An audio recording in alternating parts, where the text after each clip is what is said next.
I always am fascinated by new shuls that I've never seen before, especially when they are in remote areas or just remote for me. So here we're going to visit Chabad of the Shore. Okay, let's go inside. Let's see what we got.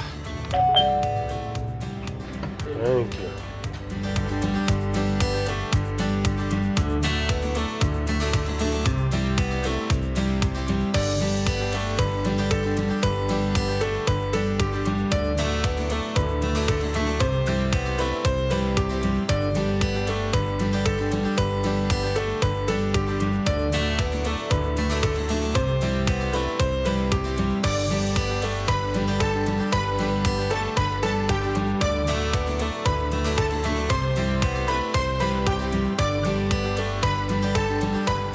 Beautiful, beautiful, beautiful place.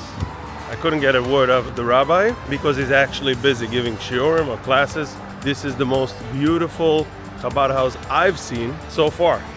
Probably out there is some more, but look at this building. It's a beautiful, beautiful Bet Chabad. What can I tell you? It is extra special feeling when you take a break or go on vacation to find this remote shul where you can daven in. L'chaim.